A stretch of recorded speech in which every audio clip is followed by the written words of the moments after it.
tarixi bir gündür. Bugün ilk demokratik Azərbaycan devlətinin yarandığı gündür. İlk dəfə Azərbaycan bayrağı səmalarda dalgalandırdı. Bugün belə bir şüarla yadda qalmışdır. Bir kərə yüksələn bayraq bir daha yerə enməz. İlk dəfə bu şüarı Mehmet Emin Rəsulzadə səsləndirmişdir.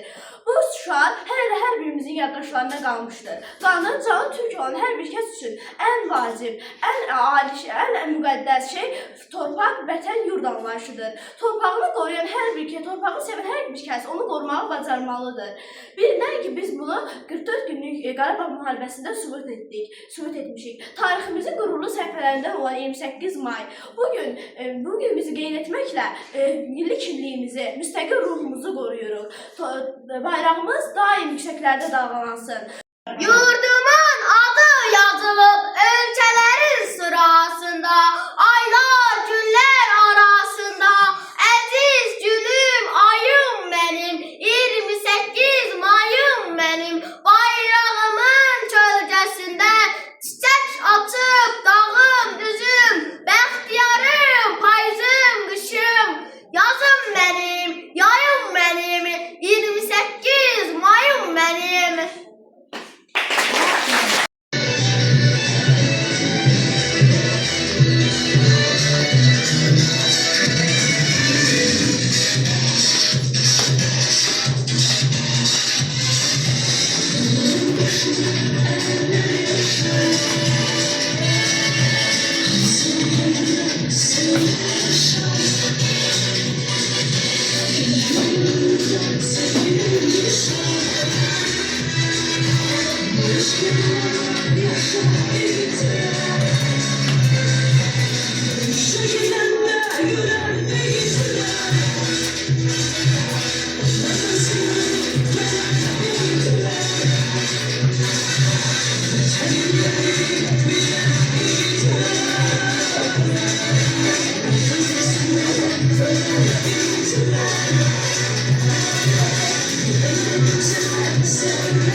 Vətən mənim bu günüm, sabahki toy düyünüm, haqqım var ki öyünüm, Azərbaycan deyəndə, ürəklərdə döyünüm, Azərbaycan deyəndə.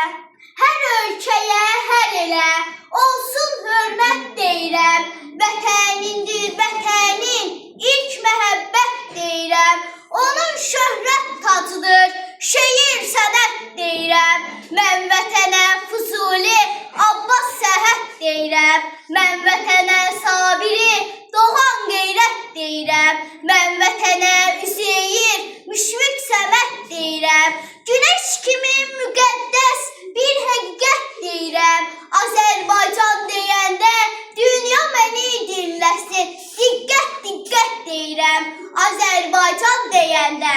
Sərhəd məftillərində, bu kobud əllərimlə bir muğamat çalaram, Azərbaycan deyəndə. Azərbaycan bu nida qayaları silkələr, saldaşların köksündə çiçək bitər, gül bitər, Azərbaycan deyəndə. Təqvim coşar selcələr, sanma şöhrət pərdəsi, ürəyimi kölgələr, Azərbaycan deyəndə.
Müstəqillik bayramındır. Bugün sənin Azərbaycan xoşbəxt gülər məqamındır. Yoxdur tən Azərbaycan. Dünyaya səs salıb adın, şərəf ilə sən ucaldın, dirəyindir hər övladın, ucal mətin Azərbaycan. Neftin qazın bir məlhəmdir, düşmənlərə min ələmdir, dostların çox kərəmdir, sədaqətin Azərbaycan. Bugün sərbəst bir ölkəsən, qonşulardan sən öndəsən, uğruna böyük əhsən, safdır şənin Azərbaycan. Günü-gündən ucalırsan, ucaldıqdan öc alırsan, solmaz demir qocalırsan, yeni dərin Azərbaycan.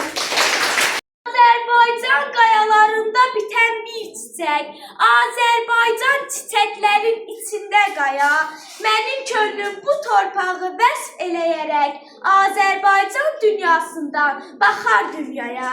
İllər olub kürələrdə dəmir olmuşuq, sərhədlərdə dayanmışıq, küləkdə ayıq, od gölündə, buz çölündə gəmi olmuşuq, biz Bakının ilk saadət carçılarıyıq. Oğullar Min illərlə zülmətlərə yollar açıqdır, dalğalandı sabirlərin ümman dünyası, Azərbaycan qatarı da yollara çıxdı, dağılanda qoca şərqin ümman dünyası. Azərbaycan mayası nur, qayəsi nur ki, hər daşından alov dilli ox ola bilər. Azərbaycan deyəndə ayağa dur ki, Füzulinin ürəyinə toxuna bilər.